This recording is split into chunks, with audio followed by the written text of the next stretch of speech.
Hi everyone, welcome back to my channel. Today I'm showing you a really quick and easy craft that you can make out of washcloths or flannels, and we're going to wrap them in some tulle, add a cute little ribbon, and it's going to turn it into a little sweet or a little candy that I think these are going to look great if you want to add them into Christmas gifts this year. We only need a few items to make them, and here we've got a washcloth or a flannel. We've got some cute ribbon that you can have in coordinating colours or a totally random colour. We've got some little clear elastic bands, some scissors, and a 6-inch tall roll of tulle. To get started, we're going to unravel our flannel or washcloth and start to just roll it over, and we're going to keep rolling it all the way till we get to the other side, and there we have just a roll of the washcloth. Then we now need to start rolling it up. We're going to try and keep it along the seam to try and hide the seam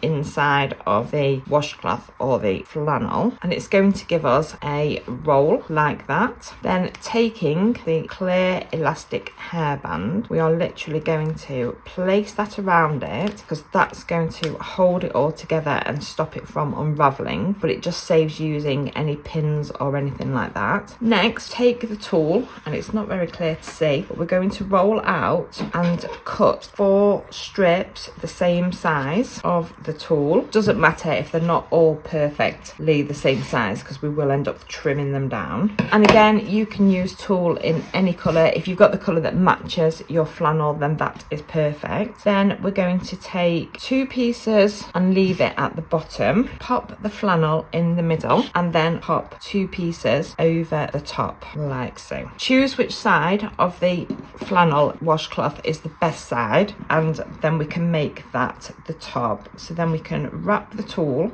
so it totally covers all of the flannel or washcloth, and then take one of the bands and secure the tulle at the side, and this is just basically to hold it really tight to stop it unraveling. Once you've done one side, push the washcloth down so it's nice and tight, and then we are going to repeat with this side. We're just going to tie it several times just so it's held in place, and that's how it's looking now. Obviously now these end bits are really long, so trim those down to a length that you feel you like, and we're going to try and get the same length on each side. And there we can see now it's starting to take the shape of a sweet. To finish it off, take a piece of ribbon and tie a bow around each of the elastic bands just to hide them and just to finish it off. And then now I'm just going to tie that around the elastic band because we don't really want to be seeing the elastic band. And then I'm just going to tie a basic bow like that. Then I'm going to repeat that on the other side. Then just have a little play about with the ribbons to get the bows the same size on either side. And then when you are happy, then you can trim off the excess ribbon tails. And there you have your cute flannel or washcloth made into a little sweet or candy, however you like to refer to it. This is just a really cute way of making little flannels or little washcloths look like cute little sweets or little candies that you can add into other gifts that you may be gifting people for Christmas or for birthdays. Hope you enjoyed this tutorial. Thank you very much for watching. See you again soon.